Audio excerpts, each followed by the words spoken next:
Tudo bem? Estamos nós aqui de volta para conversar um pouco sobre política, sobre campanha. Mas enquanto a gente se organiza, né? Nossa conversa hoje vai ser sobre pesquisa, mas enquanto a gente se organiza, era bom a gente trocar um papo aqui rápido sobre as eleições municipais, principalmente na nossa cidade, Rio de Janeiro. Né? Onde você vê aí que os candidatos já começam a se posicionar, já começam a aparecer os candidatos. Algumas novidades, né? Algumas novidades. Tem gente achando aí que só pelo fato de ser novidade tem muita chance. Outros achando que o sujeito, por não ser novidade, não tem chance zero. Mas o eleitor é sempre uma incógnita, né? Nós somos eleitores, mas a gente trabalha com a política, trabalha com campanha, então a gente tem informações prévias. O eleitor, ele deixa para decidir na hora que ele quer, da maneira que ele quer, e os parâmetros dele, só ele é que sabe como é que vai caminhar. Na eleição passada, houve o eleitor decide cada vez mais perto, né? O eleitor decide cada vez mais perto. A última eleição para governador, principalmente no Rio de Janeiro, a decisão foi tomada 10 dias antes do primeiro turno.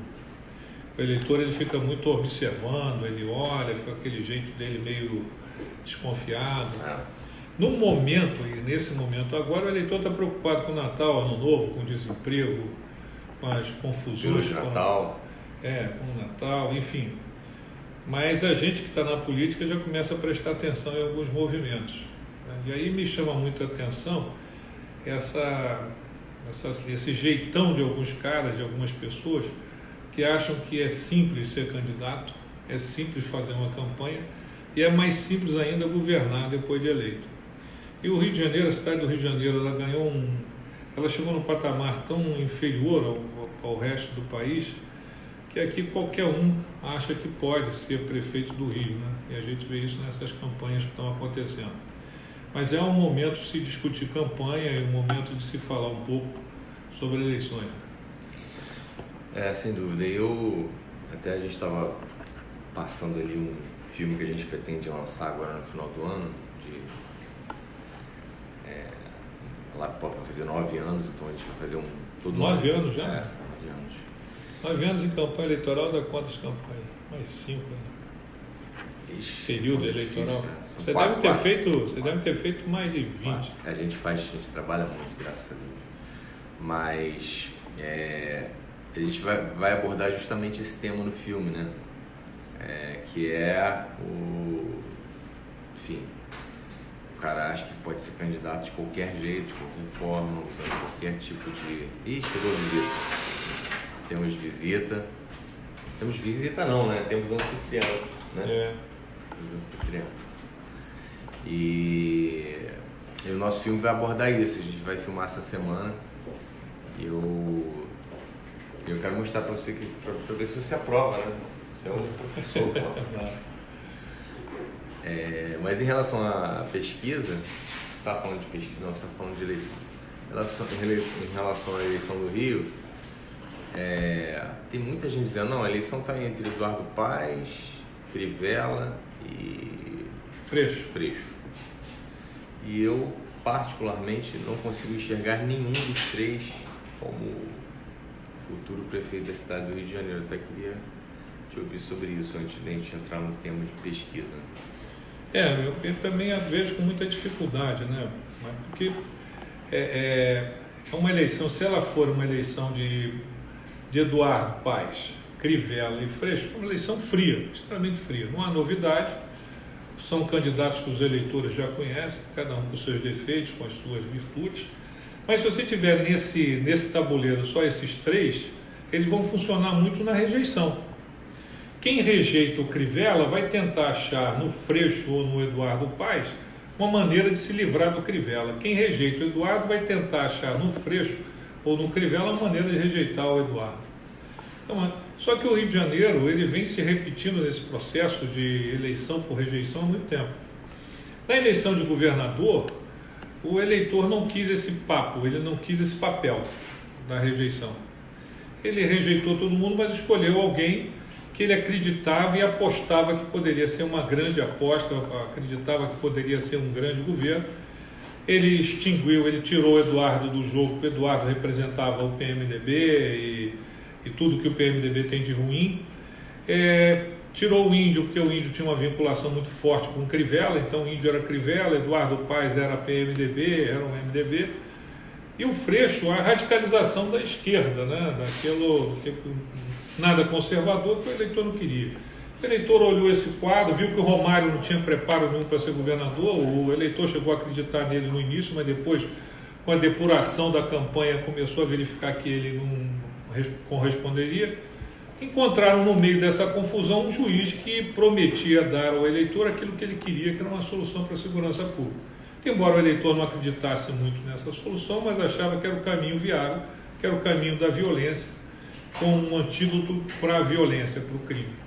Findou escolhendo o Witzel. Nessa eleição pode acontecer a mesma coisa. O eleitor não gostar de ninguém que está ali, das coisas antigas e repetidas, e partir para alguma coisa mais interessante, né? Alguma coisa que não tenha esse compromisso de passar. E que não tem nada a ver com a novidade. Pode ser alguém que não seja totalmente uma novidade, mas pode ser alguém que não tenha nenhum compromisso com nenhum desses passados que o eleitorado está querendo. No Rio de Janeiro pode acontecer isso, em outros lugares do Brasil a tendência é essa, né? A gente estava conversando anteriormente sobre essa pesquisa da Datafolha que acabou de sair. Você tem uma consideração a fazer sobre essa? A gente estava falando sobre a pesquisa. A Datafolha soltou uma pesquisa agora com avaliação dos ministros do presidente Jair Bolsonaro, né? Avaliação de imagem. A gente, quando fala de pesquisa, a gente tem que tomar muito esse cuidado. Então, e ela trouxe algumas informações, uma não surpreendente, né? O Sérgio Moro, o ministro Sérgio Moro, vem disparado na frente de todo mundo, inclusive acima do próprio presidente da República, em ótimo e bom com 55%. Surpreendeu um pouco o segundo lugar, porque a ministra Damares ocupa o segundo lugar, que era ocupado pelo Paulo Guedes antes. Outra consideração importante nessa pesquisa é que 93% das pessoas ouvidas conhecem o Sérgio Moro, 80% conhecem o Paulo Guedes, 50 e poucos por cento conhecem a ministra Damares e assim adiante. Isso mostra o seguinte: Sérgio Moro tem os 55% dele, porque todo mundo que conhece ele, de todo mundo que conhece, 55% acham que ele é ótimo e bom, né? No Paulo Guedes, dos 80% que conhecem ele está na faixa ali dos menos de 43%. A Damares com 43%, mas sendo conhecida por um pouco mais de 50% dos eleitores. Essa coisa toda de números para lá e para cá, que se torna um pouco a leitura da pesquisa um pouco chata, ela, a rigor, mostra o seguinte: há uma pesquisa que demonstra que o governo de Jair Bolsonaro, os ministros mais sucesso que ele, alguns ministros, pelo menos 2, foram testados, os outros estão na faixa do governo dele. Mas é um governo ainda que tem possibilidade, muita possibilidade de dar certo. Tá? Agora, a campanha se faz com 2 tipos de pesquisa, né? E aí era interessante você falar um pouco do que é a pesquisa qualitativa, e todo mundo que está começando campanha agora, eleição e tal, precisa conhecer um pouco do que é a pesquisa e qual é o significado que ela tem. Bom, a pesquisa quantitativa, eu até vejo a pesquisa quantitativa há tanto tempo da eleição, né? Parece que está perto, mas está muito longe, os cenários são totalmente mutáveis. A pesquisa quantitativa ela é um retrato daquele momento, né? Que é um número frio, e geralmente candidatos, administradores, eles buscam a quantitativa como um porto seguro, como uma forma de tentar entender se eles estão bem, se eles estão mal, em que eles podem melhorar. Então eles veem a quantitativa de uma forma completamente errada, porque esses números eles mudam, eles são mutáveis, né? A qualitativa não, a qualitativa ela mede sentimento, ela mede potencial de candidatura, ela mede, você consegue enxergar no rosto das pessoas a reação delas quando elas veem um administrador, quando elas veem um candidato, uma cara nova, né? Você consegue enxergar na qualitativa um candidato forte, você consegue enxergar na qualitativa que o cara que de repente numa quantitativa ele está em primeiro lugar, esse cara não vai vencer a eleição, como é o caso de vários casos que a gente já testemunhou ao longo da história das campanhas políticas, candidatos que chegaram pontuando em primeiro durante até anos, quando chega perto da eleição eles vão esvaziando e perdem às vezes para o terceiro, para o quarto, até para o quinto lugar. Eu dou sempre o exemplo do meu pai. Eu tenho esse exemplo dentro da minha família, né? Em 2004 nós fizemos uma qualitativa em Nova Iguaçu, né? Dirigida até pelo Cláudio Gama, e a Fundação Getúlio Vargas naquele momento dava meu pai na eleição a prefeito de Nova Iguaçu, meu pai, Mário Marques, contra o Lindbergh. Então a quantitativa da FGV dava meu pai com 35%, o Fernando Gonçalves, que é um médico lá na cidade, com 28% e o Lindbergh com 2%. Né? E quando a gente foi fazer a qualitativa, a gente entendeu que o cara que estava com 2%, no caso do Lindbergh, seria o potencial vencedor da disputa. Né? E eu lembro claramente o meu pai falando para mim, não, que a FGV disse para mim, para eu esquecer o Lindbergh e tratar do Fernando Gonçalves, que a minha disputa vai ser com o Fernando Gonçalves. Quer dizer, deram um diagnóstico errado, né? Justamente porque não havia uma qualitativa para se demonstrar isso, né? Esses caminhos.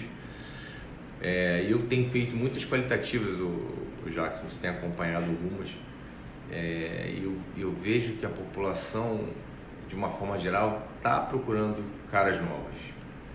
Existe uma excitação quando você apresenta uma cara nova numa cidade, né? As pessoas estão, não, mas esse cara já foi muitas vezes candidato, esse cara já foi prefeito, esse cara...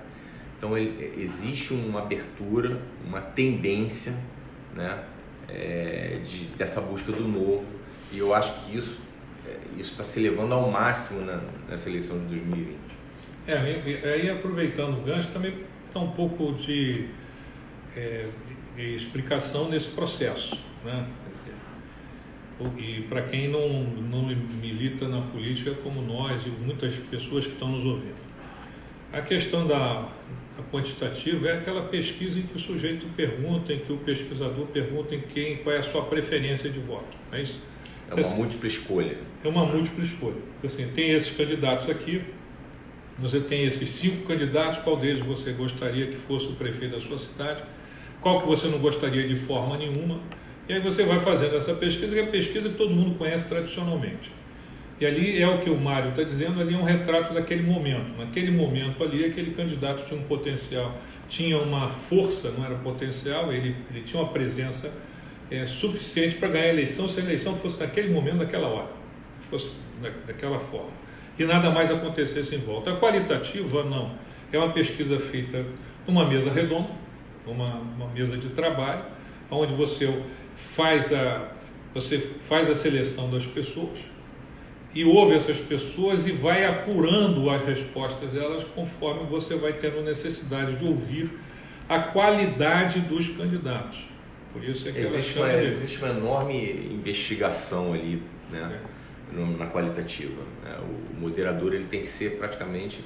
Eu costumo dizer que a qualitativa está mais para um jornalista dirigir do que para um estatístico. Né? É um cara que... procura fazer as investigações necessárias, né, para os objetivos que ele quer saber, enfim, clarificar. E mais do que isso, às vezes não, muitas vezes, uma centelhazinha, algo que está ali na frase de um sujeito, né, do grupo, a gente consegue pegar aquilo, amplificar e detectar que aquela centelha pode virar uma enorme catástrofe, né? Digamos, para o nosso candidato ou para o cara que está em primeiro lugar, né? nas pesquisas quantitativas. Então, eu quando termino uma qualitativa, já vou te confessar, eu fico exausto.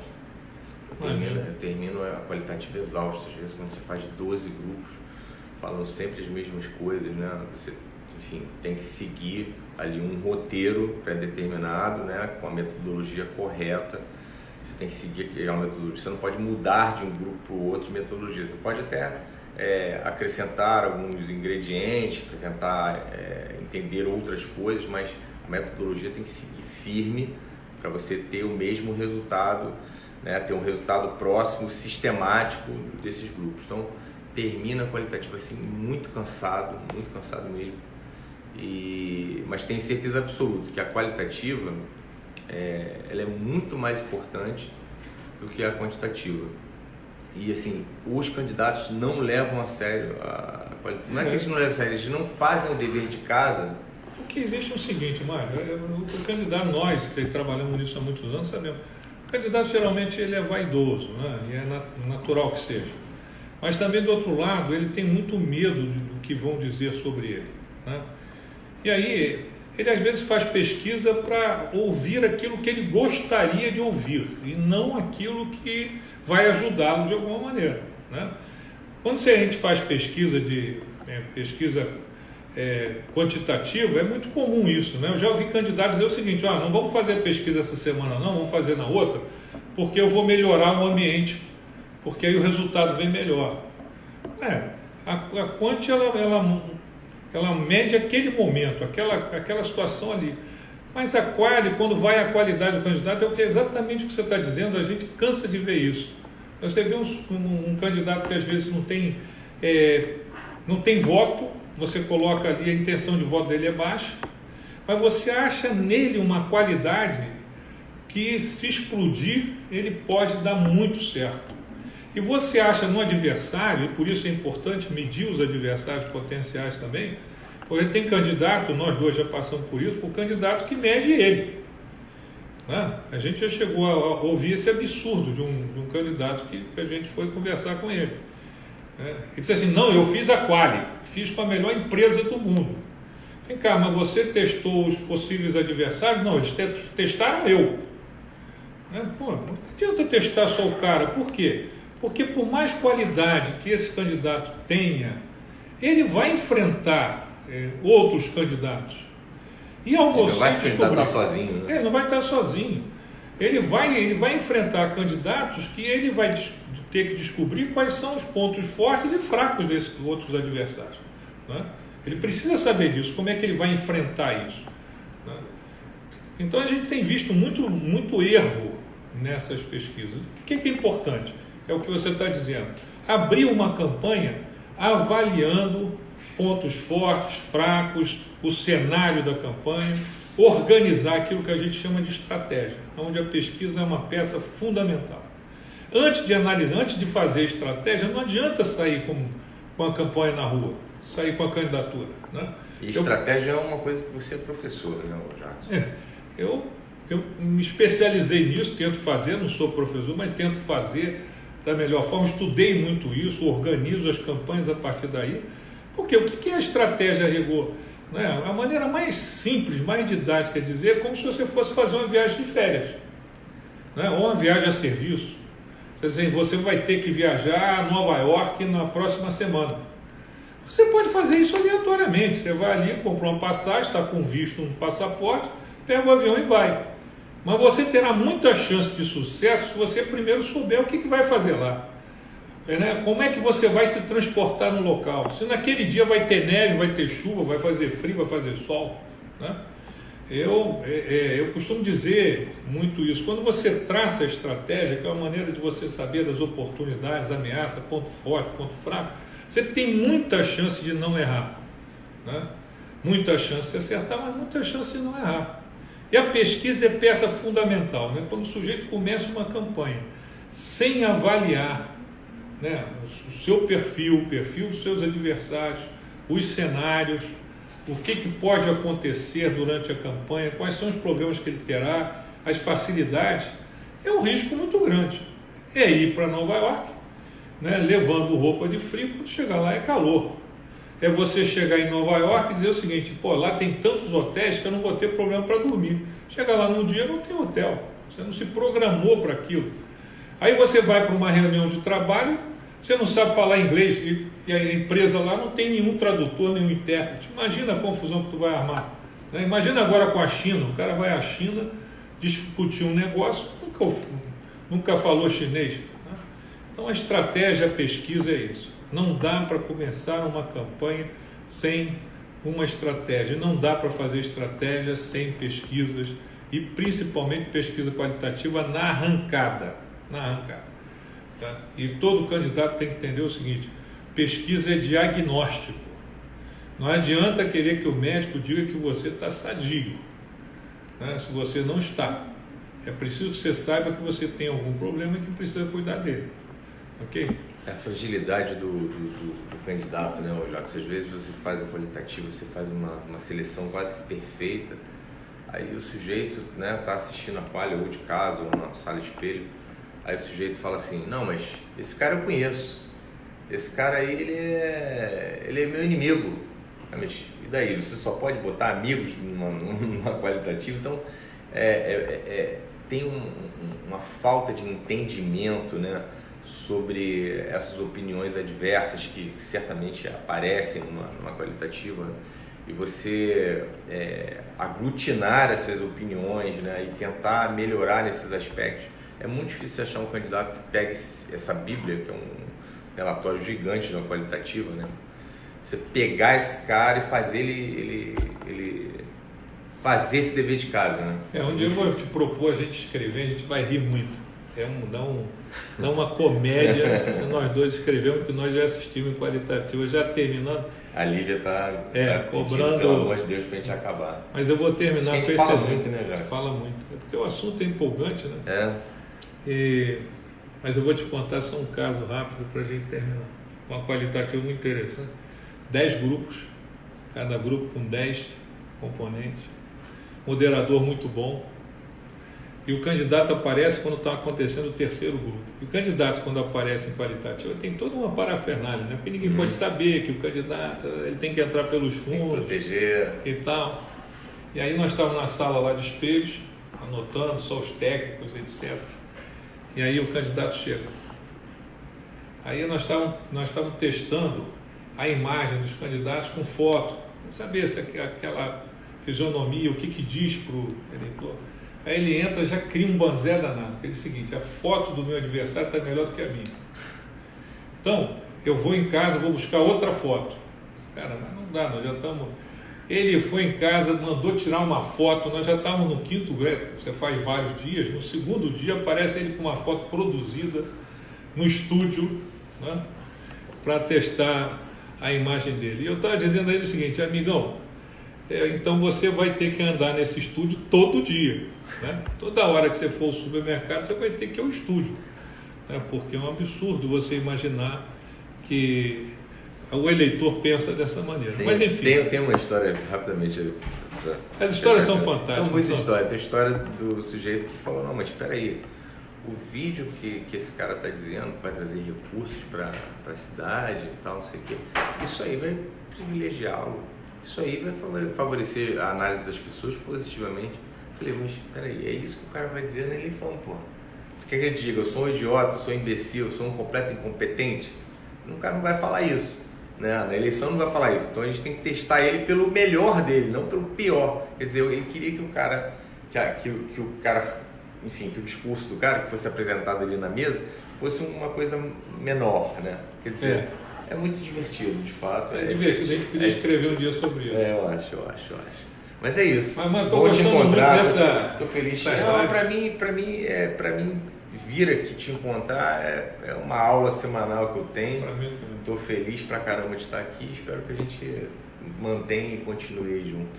Vamos fazer outra, né? Vamos. Gente, obrigado, foi muito bom. Na próxima vez a gente vai avisar antes para ter uma audiência maior ainda. Tem muita gente que vai lamentar não ter assistido agora.